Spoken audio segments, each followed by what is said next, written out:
Hello again. Welcome to Recreation, another episode 12 of Recreation Rooster, a podcast for wealth, recreation, and health enthusiasts. This is Dan Chiavo, along with my co-host myisha Jones again, and we're going to start off with the quote of the day from Ben and Jerry, if the ice cream guys. If it's not fun, why do it? You know, once again, if it's I not love fun, it. why do it? I Uh-huh. love it. Yeah. Straight to the point. I love Uh-huh. it. Right. Now, of course, I mean, in life, you do have to do things that aren't fun, like laundry and mowing your grass and other things. But, I mean, the point is really, I feel like that, well, I mean, we work so hard, we got to do a lot of things that we have to do. But, beyond that, yeah, if it's not fun, why do it? So, Yeah, I love it. And let's just talk about what makes something fun, right? It's got to right, be something that exactly. sparks our interest, right? Something that we've Right. done before that gave us joy, or something we're super curious about that we want to explore, right? It's got to be engaging and stimulating to our senses, right? Oftentimes it does involve other people, but sometimes it doesn't have to involve other people. So we're interacting or interfacing with our environment or others in some sort of way, oftentimes, and then it gives us a great boost of those happy endorphins in our body. It piques our interest, it piques our passion, right? And now a lot of times that's what makes something fun. Absolutely. Yeah, absolutely. Yeah. So, So, guys, we're going to go to our next segment. So, our next segment is Song of the Day. And one of the songs that I've always loved throughout the years was by the artist known as Bruce Springsteen. Okay. And many people called him the boss. Okay. And the song that I really enjoyed by him, one of the many songs, I love his catalog, is The Streets of Philadelphia. And in The Streets of Philadelphia, he speaks to the need of others in the community, and how everyone has a voice and everyone has a life and everybody has a narrative to their life, and how we can help one another, and how even when we are in despair, we can look towards others and have gratitude and have sacrifice, to help lift each other up. And I felt like he did it in such a great way, singing the song Streets of Philadelphia. And I love the hook on Streets of Philadelphia, and also the rhythm of it too. I've heard not very many songs quite like it. And I've used the song in programming as well, and have gathered great insight and input and reflection from our clients, after listening to the song by Bruce Springsteen. So Dan, what's your thoughts on that song in particular? yeah, it's a great song. It's got a great rhythm, and it definitely can be used, broken down, and reflected upon. So, yeah, it definitely could be a great one for programming. Yes, indeed. And then also too, taking into strong consideration, Bruce Springsteen, he has a wonderful stage presence. I love Mm. the tone of his voice. He is a great and talented musician as well. And I also feel as though he connects with his fans in the community at large because he is an advocate. He utilizes music as a vehicle to effect a positive change and to address social issues, uncomfortable social issues, as well. So I want to just give kudos and much respect and admiration for people like Bruce Springsteen that uses music for healing. Yeah, yeah. I mean, of course, he's somebody who has written about working people and there, as well as organizing labor unions and that type of thing. So he's in support of worker strikes and other things that really affect everyday people. Indeed. And our next segment is pushing forward. Actionable steps in advocacy for therapeutic recreation. Take it away, Dan. Yes, well, we really ought to have be instrumental in terms of advocating for more visibility, which could include placing something about recreational therapy and the programs that we do on the websites. I mean, public relations is a multi-billion-dollar agency, so having those kind of items on the website, I mean, the company you work for will probably love it, and I mean, so will it's going to be very good for the profession, for the participants, for the key stakeholders, for the supervisors, and you. So. I totally agree with you. Look at these agencies' front page, the home page of their websites. Look at it the same way that you would look at walking into a boardroom, sitting in a chair, and not being able to speak about your program. So when you go on these websites, and the very first page that consumers see and that the community at large sees about the services that are being rendered at that particular agency or that particular department, and if it doesn't have recreation therapy on there, when you guys know day in and day out that we work with clients much much more than any other allied health professional, meaning that we're side by side with nursing. Nursing is there 12-hour shifts, and we're there pretty close to 6 to 8 hours out of our 8-hour shift ourselves. And for some of us that work a 10-hour shift, and a few of us that work 12-hour shifts, we're there engaging with clients doing programming. We should be included. So that means crafting a very aesthetically pleasing, relevant showcase of what the services are that we render for our clients, and educating our clients that we're there too. That we're there too. And but what better way is it to get onto that agency's website?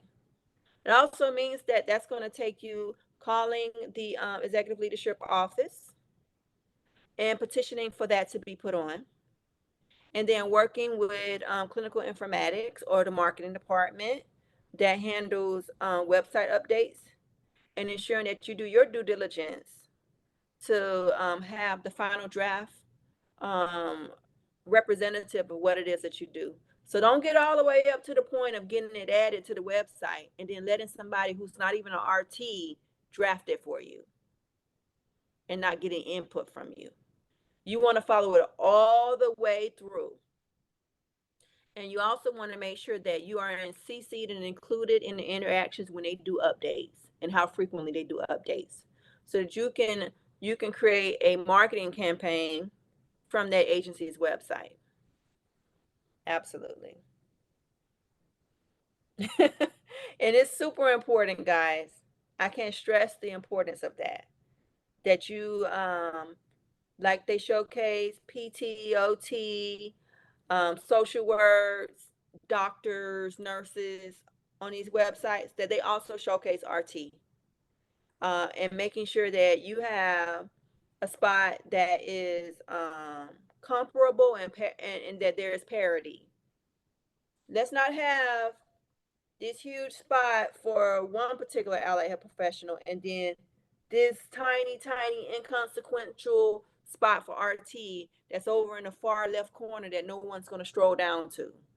You have to ensure that there's parity on the website space, on the visual platform of a homepage of an agency's website. So it's a lot of advocacy that has to be taken into consideration and follow through to ensure that the final thing that's published is representative of what's actually happening, as well. And understand this, yeah, community at large, they're very used to seeing social work, psychology, physicians. They're used to seeing them on those web pages. They're not used to seeing us. So let's get us on those web pages too.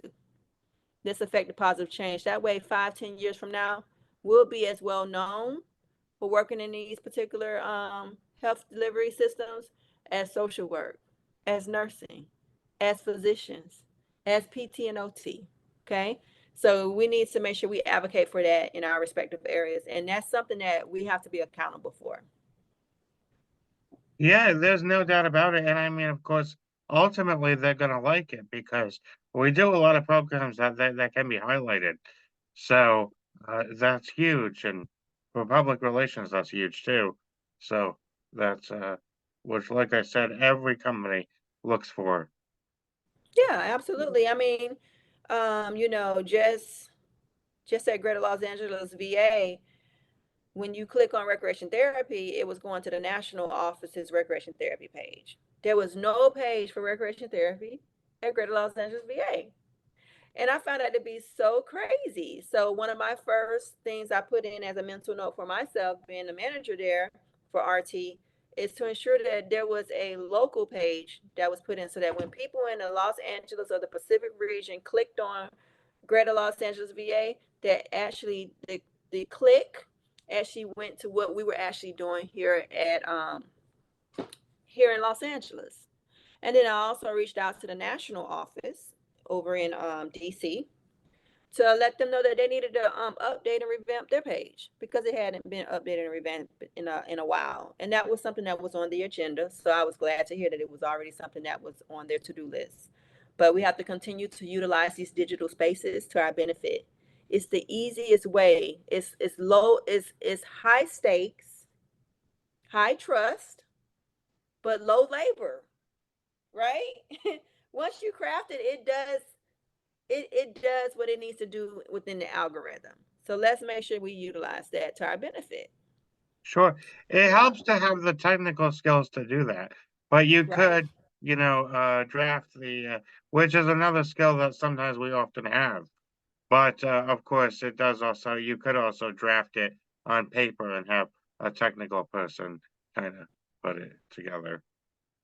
Yeah, and then in some of these agencies they may hire a firm that does that for them, their regular updates.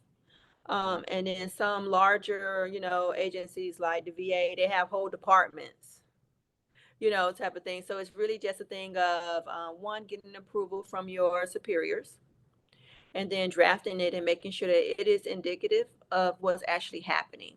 Be honest, be honest about what you're actually doing at your respective agencies and reflecting that, because getting the opportunity to be forward facing on an agency's webpage is a privilege. All of that space there has a whole budget behind it. So every bit of that space on that web page is something that costs the stakeholders. So we want to move in with integrity, and we want to be honest and transparent about what's happening. But we want to build excitement and build awareness about what we do as recreation therapists on a day-to-day basis. Yeah. Okay. Next up is behind the numbers, and we would like to highlight the prevalence of diabetes in the American popular culture, and also prevention, and how RTs can be instrumental in prevention. So at this time, 1 in 5 Americans have either pre-diabetes or diabetes. And the thing that's so interesting about it is they said that 7 out of 10 don't even know they have it. They know that they're suffering symptoms of lethargy, excessive urination, excessive thirst, um, and blacking out, and all types of sugar spikes when it comes to their diet, and feeling very, like I said, lethargic and tired as well. Poor vision, cotton mouth, excessive weight gain, um, pains in their legs and arms, extremities, uh, healing and wound care doesn't heal as fast, like cuts and bruises don't heal as fast from the body, and different things like that, changes in mood and skin, hair loss. So all kind of things that happens when you are suffering from diabetes, you know, uh, because it is a I would say a condition that affects the entire body, because it is a metabolism and circulatory condition. Thinking about the fact that so many don't even know that they have it, and that if it drops too low, it can be detrimental to your life. And if it goes too high, it's the same thing. And then also to the high prevalence of it in the African American community. And then taking into consideration how many of the food products that we have access to in our grocery stores here in America contribute to this condition. And then, of course, also considering lifestyle and dietary practices that are in place and lack of exercise.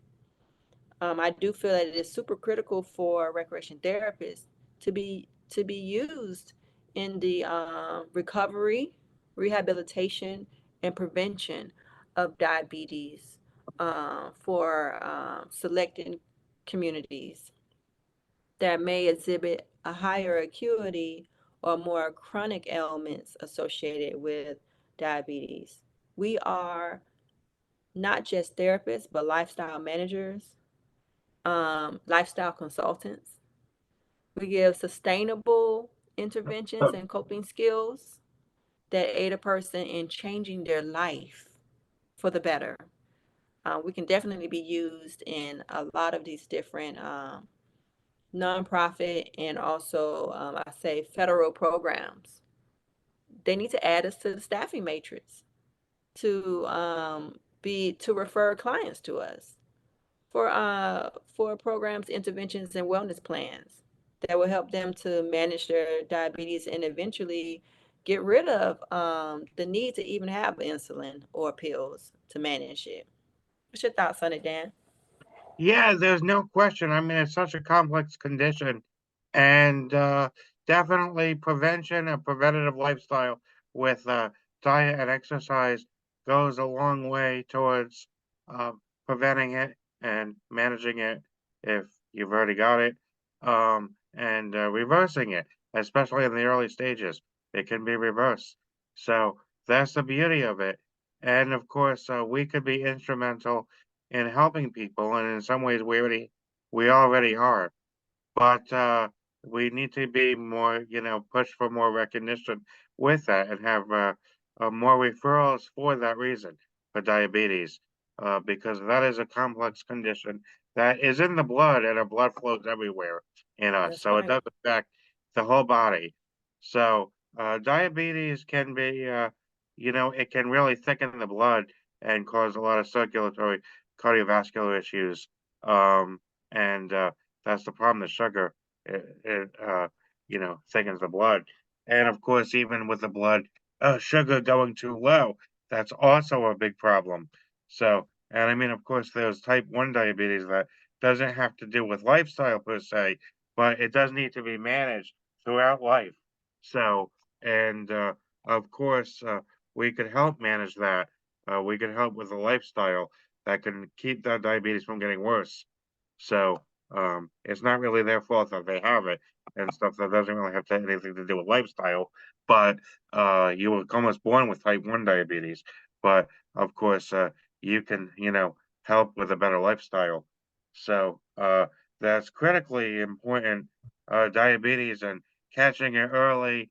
And like, I mean, myisha, you listed all the symptoms, which is great or whatever. But uh, you could actually have it sometimes and not have any symptoms, not know it. So that's why having a regular physical with blood work is also sometimes important as well. Absolutely. Yeah, I'm so because glad that you mentioned that too, because yeah, it has a nickname. Many people call diabetes the silent killer, mhm, because you do have persons walking around who may have mild to minimal symptoms, right, and they may have diabetes or pre-diabetes. right, So, your suggestion to have regular checkups is essential. mhm, Having that regular annual blood work is essential mhm, as well. There has been, I would say, byproducts of this disorder. I mean, this condition as well, as far as people losing limbs, Yeah. amputations of their extremities Losing vision. because of Yeah. poor circulation. Right. As one of the side effects of chronic diabetes, and the impacts that that has to quality of life is insurmountable. Being able to work with a recreation therapist after a person has experienced an amputation secondary to diabetes, and having adaptive, assistive devices and adaptations added to aid them in managing mobility and accessing things is super critical. And then utilizing adaptive sports so that life doesn't end because a person had an amputation secondary to diabetes. Life Yeah. can still continue as well. So there's a lot of different, I would say, avenues that a recreation therapist can capitalize on as a subject matter expert when it comes to lifestyle management for persons who may be managing diabetes and who may have secondary conditions related to their diabetes. And then also the impacts that it has on family life and professional life and social life in the community as well. Um, as doctors refer clients out to different specialists for for treatment services after they've been diagnosed, doctors, and hear me loud, doctors talking to the providers. You need to also put in that referral for recreation therapy too for those clients. If you want sustainable lifestyle changes and positive outcomes, positive health outcomes for your clients, for your patients, also put out that consult and that referral for recreation therapy as well. You won't regret it, and neither will the client.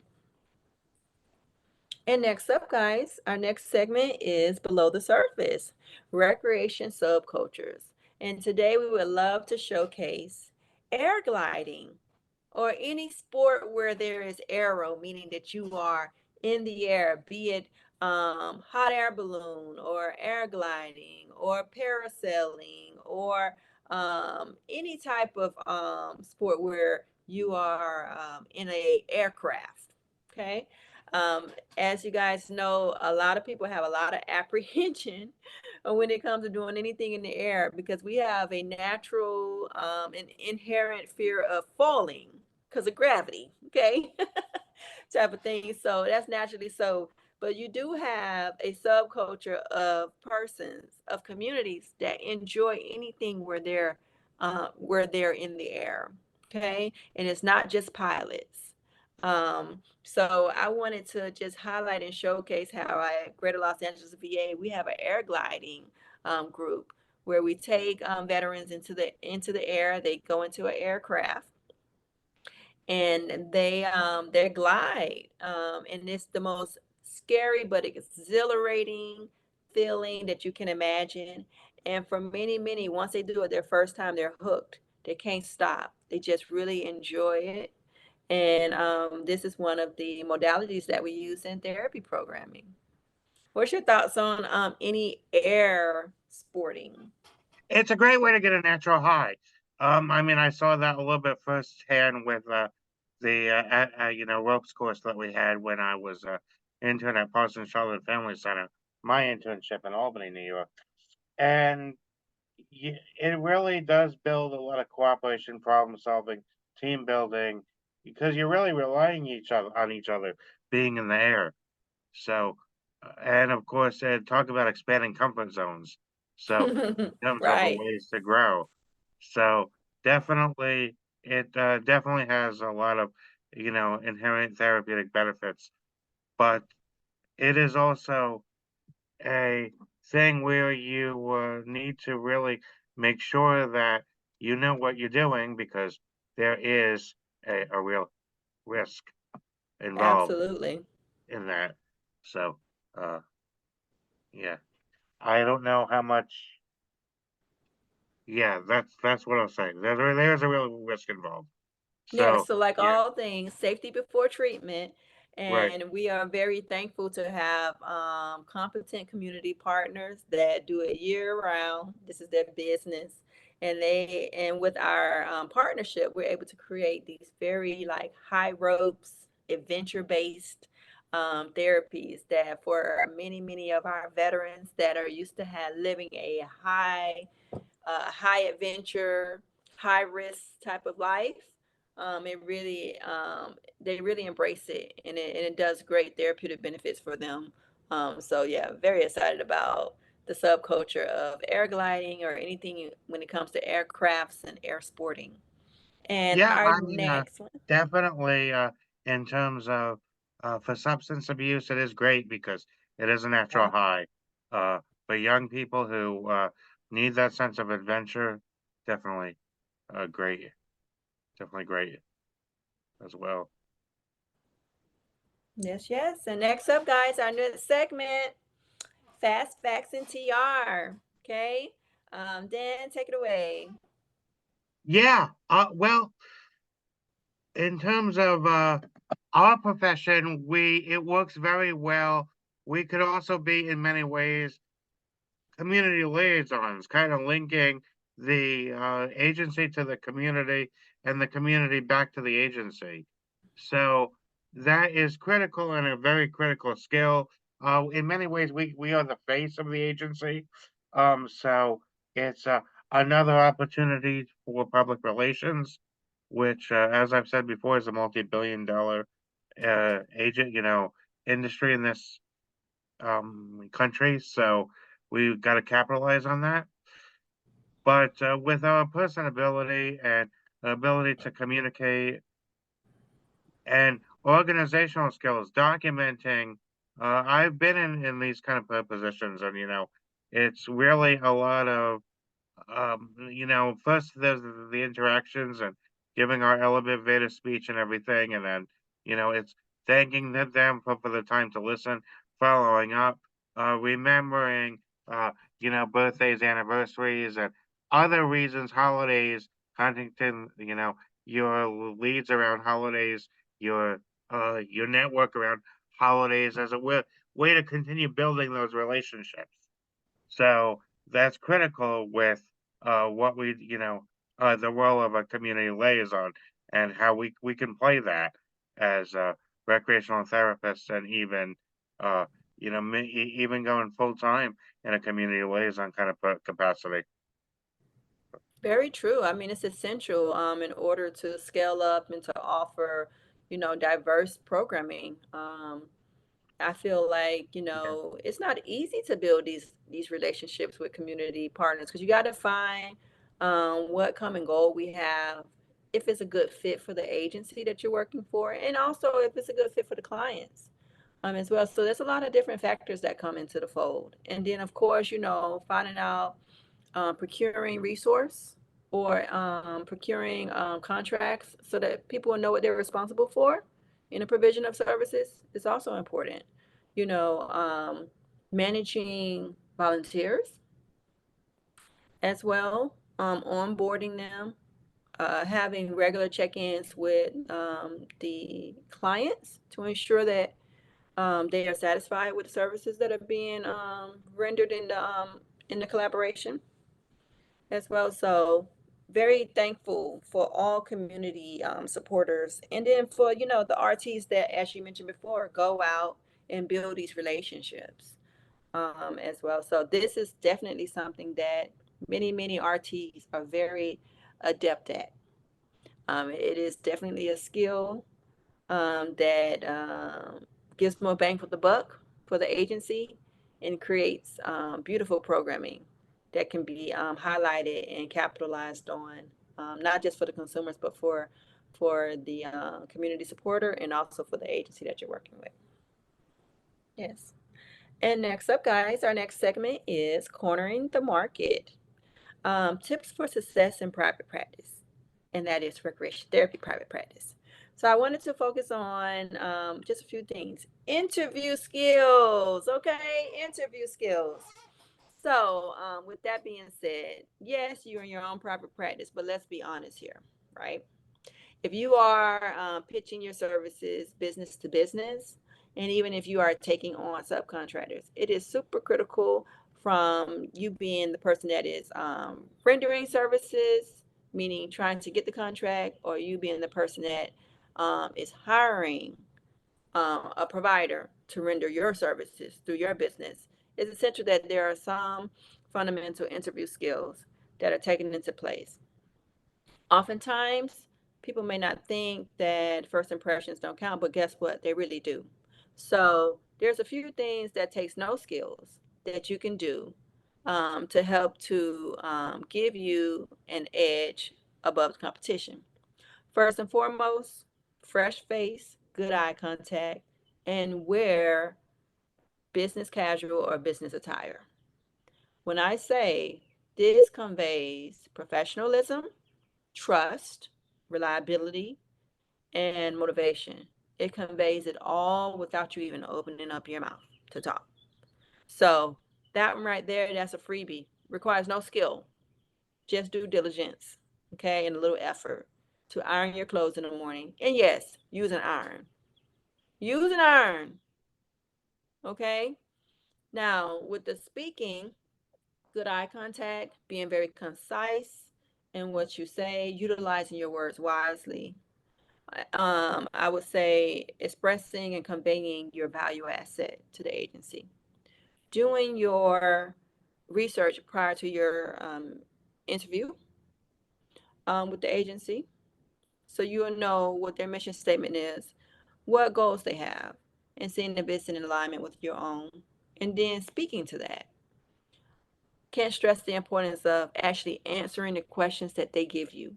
Don't tiptoe around the question, answer the question. Okay? If you do not know, say you do not know and that you will find out and follow up. Okay? And make sure you follow up.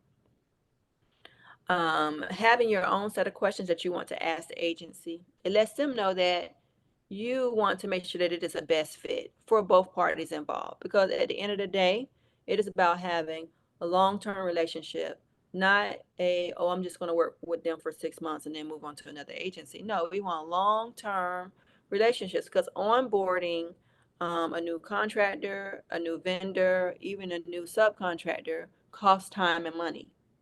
Okay, so we don't want high turnover. High turnover is a no-no, and it is a sign that an agency um, is not um, is not healthy as well. I would also say it's always good to have a brief presentation of a portfolio showing an evidence of tangible deliverables that you've had throughout the years. Always having a reference sheet on on standby if requested. Having a one-page resume as well, and then also having a CV, which is a curricula vitae, in place if requested, and that is a comprehensive resume of everything that you've done. Okay, publications and the whole nine. Some may ask for a cover letter or a statement of qualifications, which is called a SOQ. And just realize you may actually be speaking with a placement agency, like an executive placement agency, that the hiring agency has hired in order to sift through qualified candidates. If it is a executive level position, and if you are a new RT, fresh out the gate, right, and you're like, what am I going to put on my resume? What am I going to put on my resume? I'm telling you 100%.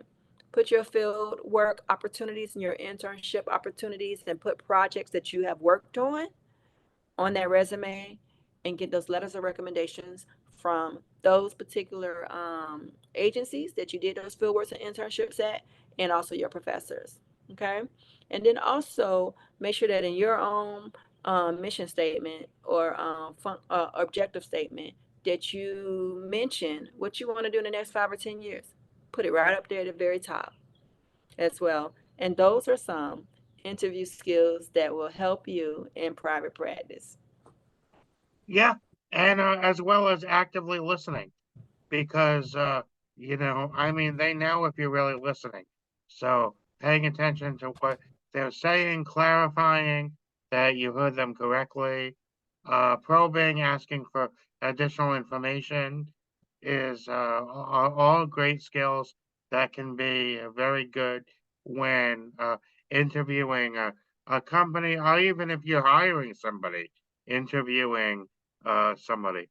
So um, get to And know things and from their perspective. Yeah. yeah, and one other thing, and I just wanted to mention this real quick. So let's just say, okay, so you do the interview, you're feeling great, you showed them your portfolio or whatnot, and it's your choice whether or not you want to give them a copy of it, or if you just want to share your screen, share them portfolio, and then keep it because that is your own intellectual property. So let's just say they give you a call back and they say, hey, we want to offer you a job. Now it's time to talk about the money. Don't forget to talk about the money. Okay. They have shown you that they're interested in you. They think you're amazing. They think you'll be an asset to their agency. But always talk about the money after they've Yeah. offered you the contract. I mean, after they've offered you the job to ensure that the compensation package is appropriate. Because if it's not appropriate, don't waste your time. Move on. Or you can put in a counter, give a Right. certain time frame to get a response. Don't let anyone drag you along and string you along, because while they're dragging you along and stringing you along, you could be with another agency that's a better fit for you. So always remember that as well. Oftentimes when you interview with a firm, they've already got, the offering rate already written, which is a great thing. And then you can decide if that's something that fits for you, or if you want to request more, as well. So those are the things to consider when it comes to interview skills. And we'll talk more and more about that because there's a lot that goes into interview skills, definitely. Yeah. And that's really the time to talk about the money is when they offer you the position. Then they're really Yeah, focused on you. They really want you. So, yeah. that's right. And just remember, for some people it's uncomfortable. And even for some of the people that might be on the hiring panel, they might think it's inappropriate, but it's not inappropriate because trust you me, when they got hired, when they were offered their position, they talked about the money. So don't ever leave the money out. Definitely. Don't do that. And our next segment, guys, is nuts and bolts and TR, where we talk about supplies, equipment that RTs use on a daily basis. Go ahead, Dan. Yeah. And today we're going to talk a little bit about like eyewear, sunglasses, that type of a thing. And we definitely important for different um, times, especially with spring and summer coming. You often want to have sunglasses on, at least have the participants have sunglasses on, particularly when you're outside and the sun is bright. I also have transition lenses where, it kind of gets darker according to the light. We also have um, different kinds of. I also have myself. I mean, sports goggles, where that I could wear that are prescription. So having the participants have these items is very important, especially. I don't want to play sports, say, with these glasses I'm wearing right now, because they cost a few $100s. So don't want to break them. And of course, if you're welding or doing any kinds of woodwork, there's different kind of there's goggles. Make sure you have goggles as well. That's important. And so the type of eyewear that we use is varies depending on what we're doing a little bit. So Yeah, it sure is. During COVID, there was a preference for anti-fog shields because of the fact that we did so much programming bedside, and with us talking under that mask, oftentimes our shields would fog up or our goggles would fog up. So, and having that spray that you can spray into your goggles to keep them from fogging up, different things that we can use to protect our eyes from droplets and particulates, and even from sun exposure, is super critical. I think right now I have about 5 or 6 different types of protective eyewear that I use depending on the program or depending on what I'm doing. So, these are some of the things we as recreation therapists have to keep into strong consideration and making sure that there is a budget in place so that your agency can supply you with these things. I do keep my share of sunglasses and stuff that I've gotten from different parts and rec, City of Los Angeles parts and rec um, programs throughout the years. And I just, they come in, they're like little, $2 glasses and stuff. But I even keep those on hand too for a lot of the outdoor programming and stuff that I'm engaged in on a regular basis. Um, and then, of course, a nicer pair for board meetings or executive leadership, strategic meetings and stuff as well. So let's definitely keep it in consideration. Um, what type of eyewear that you're wearing? If it's sporting, I go to Big Five Sporting Goods all the time and pick up nice sporting glasses for different sports as well, that allows me opportunity to be athletic and keep my eyewear on my face as well. So thank you. I think that we should definitely talk about that more. Hopefully one day we'll get to get a sponsor for eyewear. Huh, how about that? All right, guys, our second to the last segment for today, for episode 12, is the therapist friend, where we talk about clinical considerations that the recreation therapist should consider when it comes to best practices, particularly in clinical settings. So, with that being said, we wanted to talk about number crunching and how important percentages can be in showing progress or lack of progress for our clients. Number one, I feel as though when you utilize percentages over fractions to show progress or lack of progress when it comes to data sets for clients, it is something that is more universal. I feel as though it is more easy for a person to understand if there has been progress or lack of progress when they see a percentage. This is something I feel as though it's more universal. Some people have less experience utilizing fractions. So, like, currently, like when I mention fractions, what I mean is you may have a person that has a objective of a success of an opportunity, meaning it could be something as simple as, Joey will throw a ball to and fro with one verbal prompt 3 out of 5 times per day, da, da, da, da, right? So you have your data set that you're given for the last 4 months, where every day of the week he has this objective that he needs to meet. And so oftentimes, if you take it into fraction form, it actually could be a little bit harder to understand versus if you say, okay, Joey has been successful at this objective, um, you know, uh, 80% of the time. And it's something that a person can grasp immediately. They're like, wow, out of all that data for the last 4 months, 80% of the time he has been successful, type of thing. Or not successful. Let's just say if it's 20% of the time. So we know that he has not been successful. So now we know we need to continue that objective, and we need to possibly tweak it or pivot it in some kind of way, changing the verbal prompting, or maybe even changing, setting a new baseline, so it can be something that's reachable and attainable for the client. But percentages oftentimes are easier to grasp. So what I have noticed, especially in private practice, is if you are in residential treatment facilities or intermediate care facilities, oftentimes they do tend to gravitate a little bit more towards the fractions.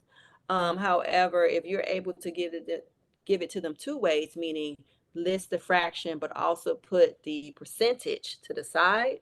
And then you're able to cover both bases, and you're able to really relay that to the treatment team when you go to the individual program plan meeting, which might be an annual or semi-annual. Or if you're in a school-based setting, you may go to an individual education plan, which may be annual or every 3 years as well. So having both is a great thing. But I would say if you are communicating verbally, oftentimes utilizing that percentage is a game changer. No doubt about it. I mean, it's a good, yeah, that's definitely, I would say, the best way I could think of in many ways to ultimately quantify things.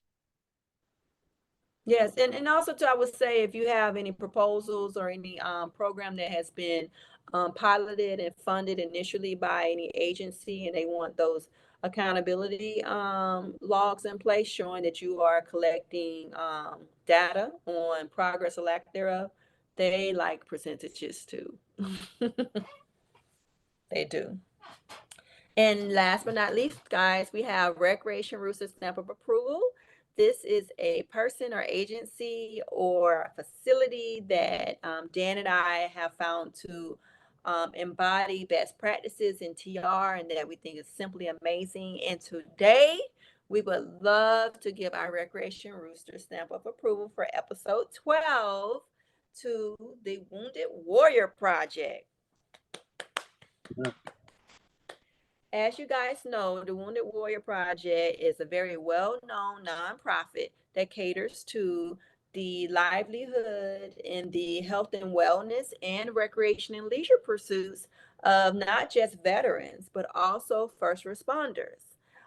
We have Wounded Warrior Project chapters all over the nation, and they are also a strong ally in support of rehabilitation and preventative services for our veterans and our first responders all over the world. And with that being said, I would love to once again thank the Wounded Warrior Project for all of their great work. And I encourage RTs to not just support, but also contribute to their programming in dollars and also in labor, volunteering, and they also hire recreation therapists as well. So I think that's simply amazing. So Wonder Warrior Project, you guys are amazing. Wow. And with that being said, guys, that is the end of episode 12, which was slated to air on March 18th. So we're going to post that today. I want to thank you so much for your patience. I want to thank you for continuing to be our viewership, like, share, and follow. Please invite a friend as well. Please interact with us on the comment section. We would love to hear from you. You can come and get one of our beautiful shirts on our website at www.recreationrooster.org, and you can reach out to me directly if you would like to at myisha at recreationrooster.org, and you can give me a call too, 213-524-6925. Yes, please get a hold of me, Dan Chiavo, at 845-987-0104, 845-987-0104.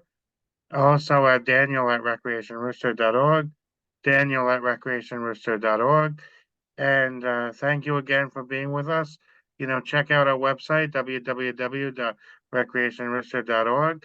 And we look forward to seeing you next time. All right, bye.